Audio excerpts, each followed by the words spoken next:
পিরোজপুরের নাজিরপুর উপজেলা সদরের ১৩ কিলোমিটার উত্তর পূর্বে দেউলবাড়ি দোবরা ইউনিয়নের মনোহরপুর গ্রাম জনপদটিকে শাসন করে এই মনোহরপুর খালসহ নানান খাল ও বিলের দারুণ অন্তর্জাল।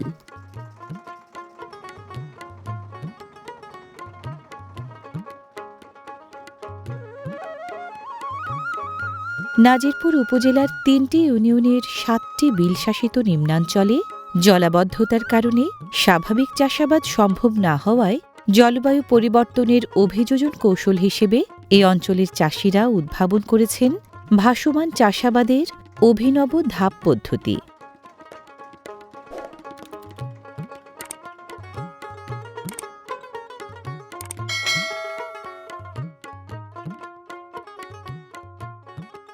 সাতটি বিলাঞ্চলের কমবেশি ১২০০ হেক্টরে ধাপ নামের জলে ভাসা শত শত খণ্ড জমিতে চাষাবাদের এই ব্যতিক্রমী আয়োজন নাজিরপুরকে দেশ জুড়ে দিয়েছে ভিন্ন পরিচিতি।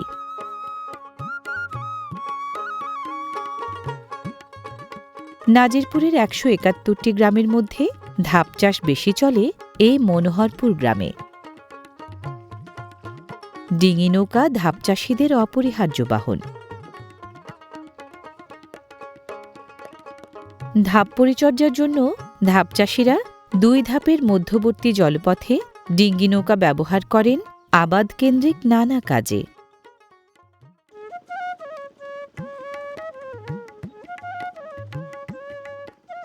আষাঢ় থেকে কার্তিক পর্যন্ত ৫ মাস ধাপ চাষ করার জন্য চাষিরা নিমজ্জিত জমির পানির উপর প্রথমে বিশেষ প্রক্রিয়ায় ধাপ নামের খণ্ড জমি তৈরি করেন এবং পরে মাচা তৈরির জন্য সেই ধাপের সমান্তরালে খুঁটি পোঁতেন।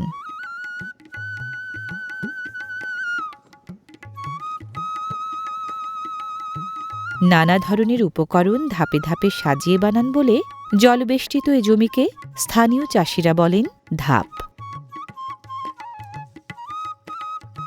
এখানকার ধাপ চাষিরা ধাপ নামের খণ্ড জমি তৈরি করেন কচুরিপানা, টোপাপানা, খুদিপানা, দুলালিলতা, নারিকেল ছোবড়ার গুঁড়া, খড়কুটা ও শ্যাওলার পরত ধাপে ধাপে সাজিয়ে।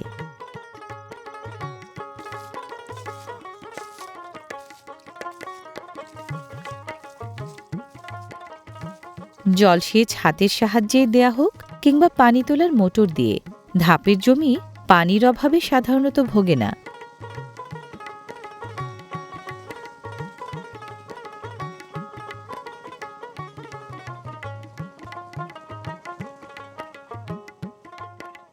ধাপের মাটি দীর্ঘ সময় ভেজা থাকলে ক্রমবর্ধিষ্ণু গাছের রোগাক্রান্ত হওয়ার সম্ভাবনা থাকে, আবার পানির অভাব থাকলে বৃদ্ধি ব্যাহত হয়। শস্যভেদে তাই জলসেচ দেয়া হয় প্রয়োজন মাফিক।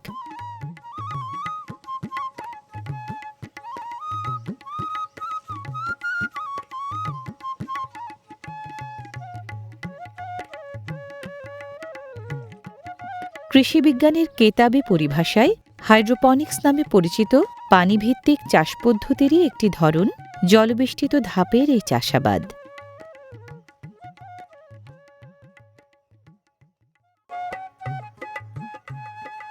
ধাপের জমিতে সবচেয়ে বেশি ফলানো হয় এমন সবজিগুলোর একটি ফুলকপি।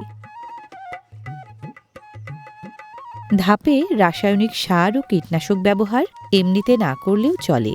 প্রয়োজনমাফিক সার সাধারণত প্রয়োগ করা হয় বাড়তি ফলনের জন্য।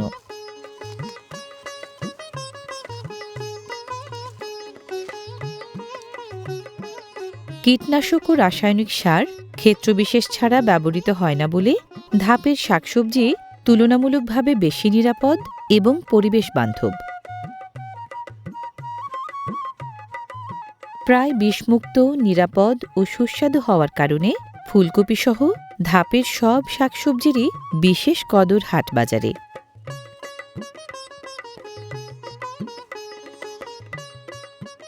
ধাপে ফুলকপির মতোই বাড়বাড়ন্ত ফলন ওলকপির। ওলকপি ফুলকপি ও বাঁধাকপির মতোই কপি গোত্রের জনপ্রিয় সবজি।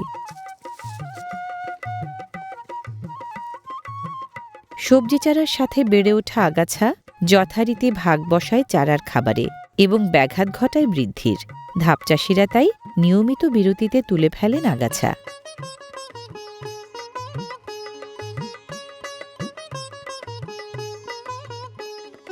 ধাপ চাষের খণ্ডজমিগুলো 5 থেকে 6 ফুট চওড়া এবং 40 থেকে 120 ফুট পর্যন্ত লম্বা হয়।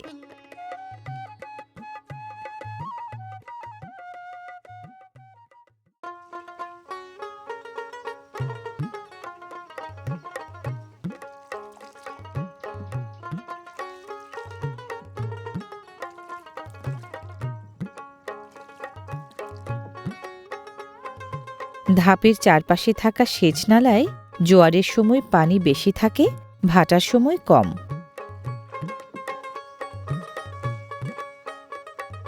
লম্বা ধাপ জমির ধার ঘেঁষে বানানো এসব জাংলা বা মাচাকে ধাপ চাষিরা বলেন বান বা বাউনি। ধাপ চাষিরা গাছ, বাঁশ, পাটকাঠি, সুতলি, দড়ি, জিআইতার সহ নানা উপকরণ দিয়ে বাউনি নামের জাংলা বা মাচা বানান।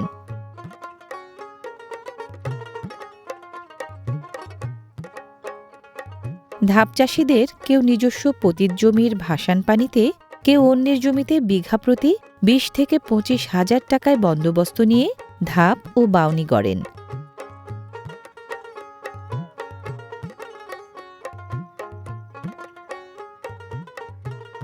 ধাপে বাউনি সাধারণত বানানো হয় কুমড়া, লাউ ও শশার মতো লতানো উদ্ভিদের জন্য।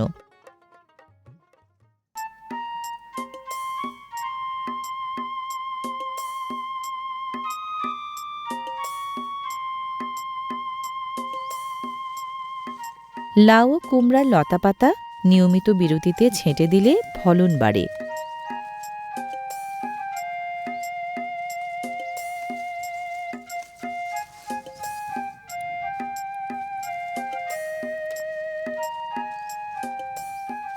লাউ ও কুমড়ার সবুজ নরম পাতা পুষ্টিকর ও সুস্বাদু হওয়ায় শাক হিসেবেও জনপ্রিয়।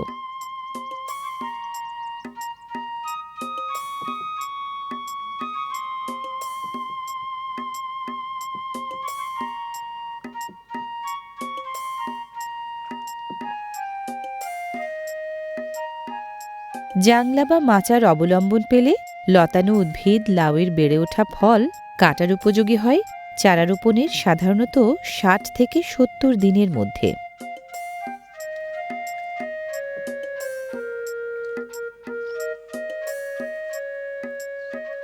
প্রতিটি গাছে সাধারণত 10 থেকে 12টি লাউ ধরে গড়ে। বাউনির নিচে নৌকা নিয়ে আসা ধাপচাষিরা সরাসরি লাউ কেটে নৌকা ভরেন।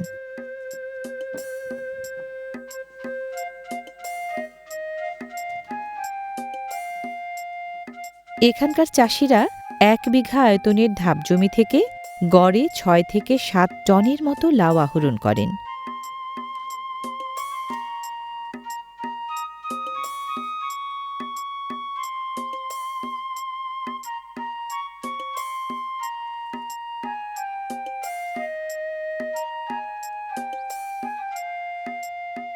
মরিচ গাছে ফুল সাধারণত ফোটে বীজ বপনের মাস 2 পর, আর ফল ধরা শুরু আরও 20-25 দিন পর।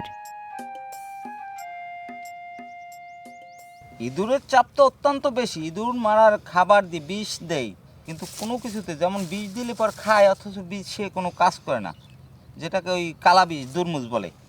তারপরে এইটা ব্যবহার করা হয়। এইটা ব্যবহার করলে দেখা যায় এখানে এই চটার উপর খাবার রাখলে ইঁদুরে তো সব ফসল খাইয়ে ফেলায়, কুমার, আলু, কফি, সব ফসলেই ক্ষতি করে। যেমন বড় ওইটা এমন পরিমাণে বাড়ছে চাপটা, যেহেতু তারপরে এই যন্ত্রটা পাতা হইলে পর দেখা যায় এখানে যে পরে সে একবারেই চাপা হয়ে যায় এবং সে মারাও যায়।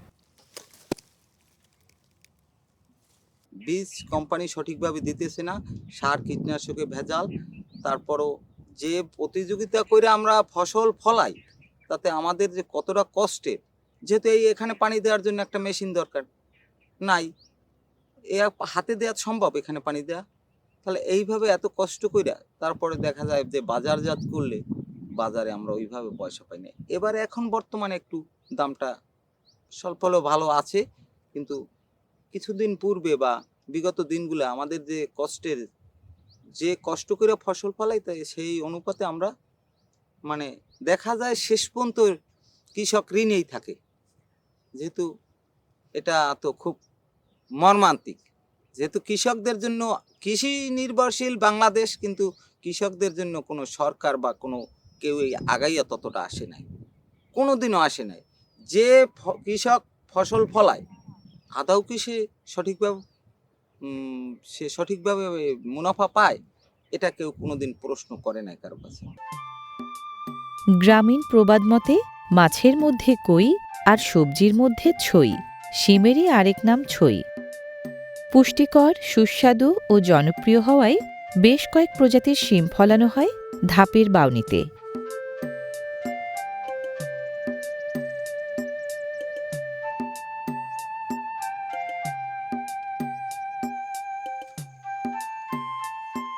মাছ ধরার আয়োজন নয়, এখানকার ধাপ চাষিরা বাউনি বা জাংলা বানান বড় মাপের সুতার জাল খুঁটিতে টাঙিয়েও।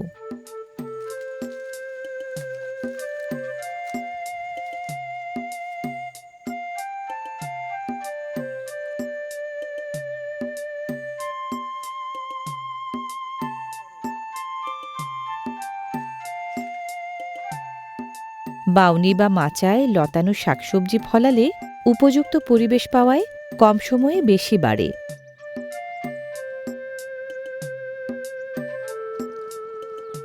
একদিকে ঋতুভেদ, অন্যদিকে জোয়ার ভাটা, এই দুই কারণে ধাপের জমিতে পানির যোগান কখনো বেশি থাকে, কখনো কম।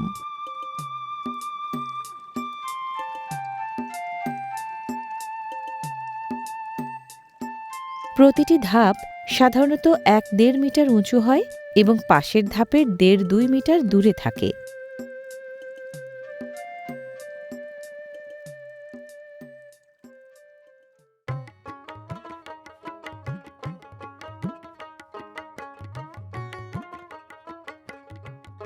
শাক, সবজি ও মশলা জাতীয় প্রায় গোটা ২৫ প্রজাতির শস্য ফলানো হচ্ছে মনোহরপুরের ধাপ জমিনে।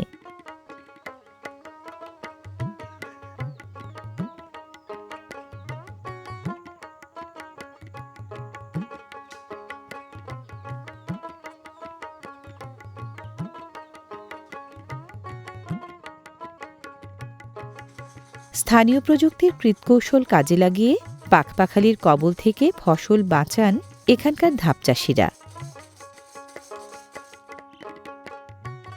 ফসলের সুরক্ষায় কোনো কোনো ধাপ জমি ঢাকা থাকে নেট কাপড়ের আবরণেও।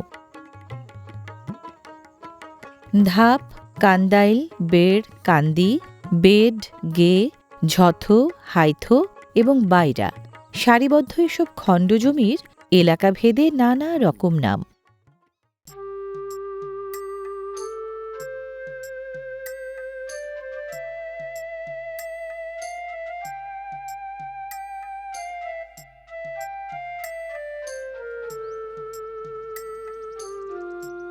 চারা রোপণের মাসখানেকের মধ্যে বাউনির শশা গাছে ফুল আর সপ্তাহখানেকের মধ্যে ফল মেলে।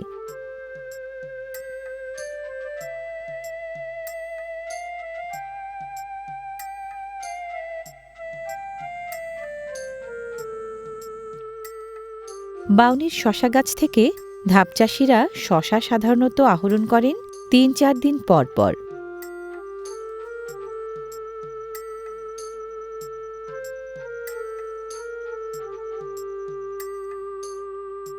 মনোহরপুরের ধাপ জমিনে কন্দজাতীয় খাদ্য ফসল আলুরও বাম্পার ফলন।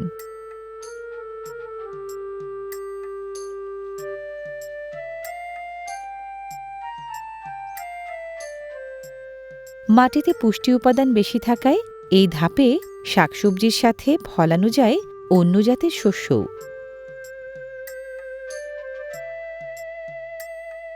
সবজির সাথে পাল্লা দিয়ে সবুজ ও লাল শাক সহ নানা রকম শাক প্রচুর ফলে ধাপে।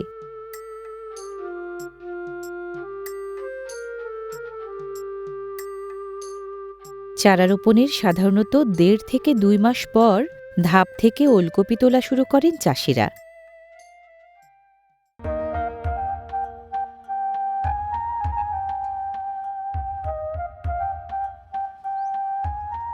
নেট কাপড়ে মোড়ানো ক্ষেত মানেই বড়ইয়ের বাগান।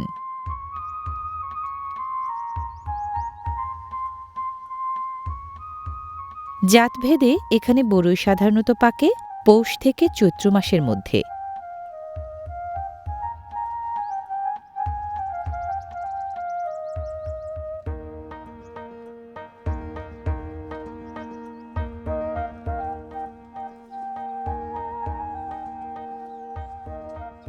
ধাপ জমিনের বড়ই বাগান থেকে জাতভেদে গাছ প্রতি বড়ই মেলে ৫০ থেকে ১০০ কেজির মতো।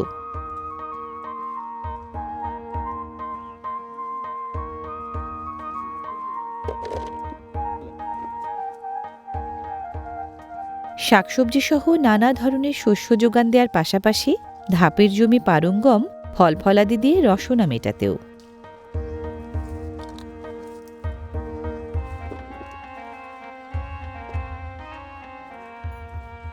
বলসুন্দরী বড়ই, আপেলকুল ও বাউকুল সহ একাধিক জাতের বড়ই ফলে ধাপে।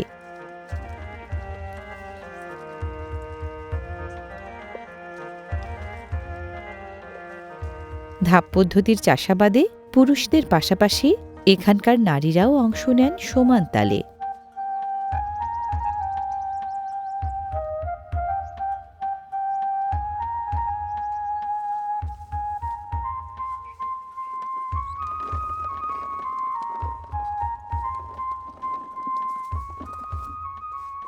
স্থানীয় চাহিদা মিটিয়ে দেশের নানা প্রান্তে চালান হয় ধাপের জনপ্রিয় এই ফল।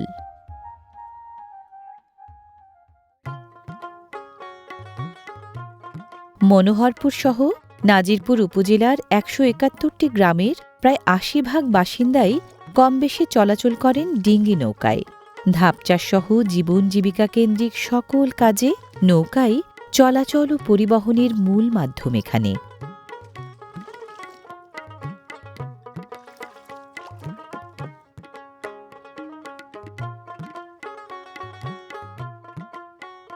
মনোহরপুর সহ নাজিরপুরের ৭টি বিলশাসিত নিম্নাঞ্চলের প্রায় ৮৫ থেকে ৯০% বাসিন্দা পেশায় কৃষিজীবী এবং কোনো না কোনোভাবে ধাপ চাষের সাথে যুক্ত।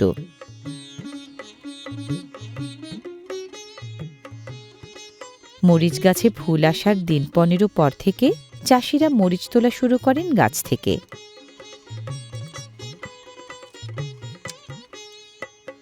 ধাপ জমিনে অন্য শস্যের সাথে মরিচ সাধারণত ফলানো হয় মিশ্র পদ্ধতিতে।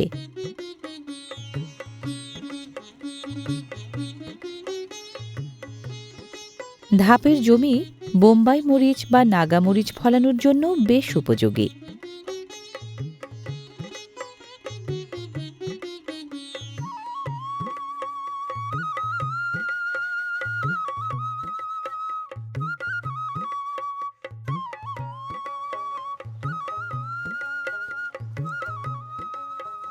শুধু তীব্র ঝালের কারণে নয়, সুগন্ধ ও স্বাদের জন্য বোম্বাই মরিচ বা নাগামরিচের চাহিদা বাড়ছে দেশ জুড়ে।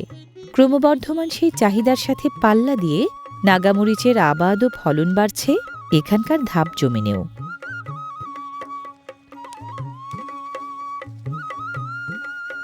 চারা রোপণের সাধারণত ৩ মাস পর থেকে ধাপ চাষিরা ধাপের নাগামরিচ আহরণ করেন নিয়মিত বিরতিতে।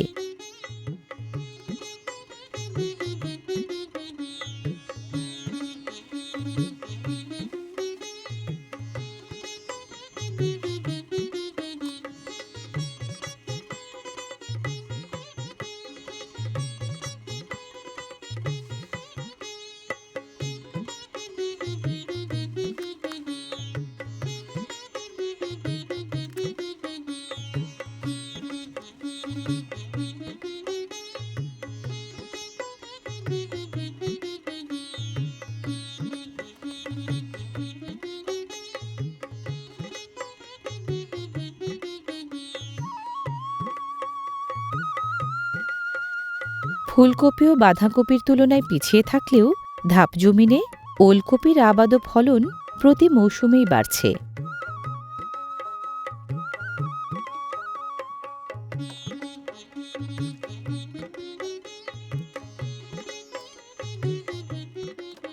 এখানকার ধাপ জমিনে জাতভেদে ওলকপির একর প্রতি গড় ফলন 240 থেকে 360 মনের মতো। জলবায়ু পরিবর্তনের অভিঘাতে বাংলাদেশের কৃষিখাতকে মোকাবেলা করতে হচ্ছে বহুমাত্রিক সংকট।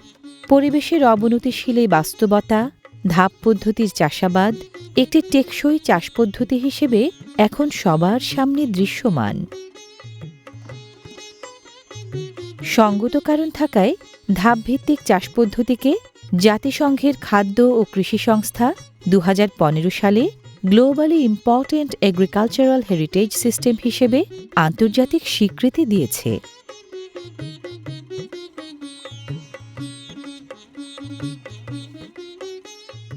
ধাপ থেকে আহরণ করা কৃষিপণ্যের বেশিরভাগটা ধাপচাষিরা বিক্রি করেন মনোহরপুর ও বৈঠাকাটার নামকরা ভাসমান হাট এবং কাছেও দূরের নানান হাটবাজারে।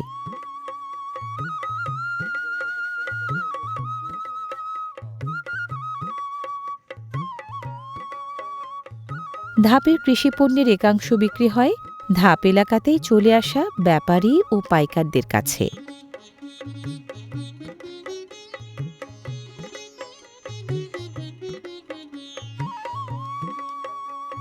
ধাপের কৃষিপণ্যের বিক্রিকিনি বাবদ প্রচুর টাকার নিয়মিত লেনদেন ইতিবাচক অবদান রাখছে স্থানীয় কৃষি অর্থনীতির উন্নয়নে।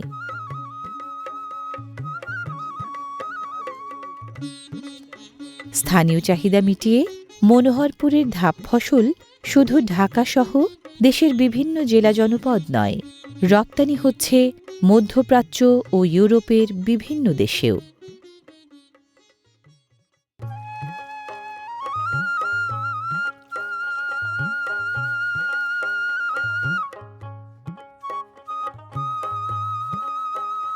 জলবায়ু পরিবর্তনের অভিযোজন কৌশল হিসেবে পিরোজপুরের নাজিরপুরে সামনে এগোনোর দারুণ সম্ভাবনাময় এক পথ খুলে দিয়েছে জলাবদ্ধ মনোহরপুরের দারুণ মনোহরা এই ধাপ চাষ সংস্কৃতি।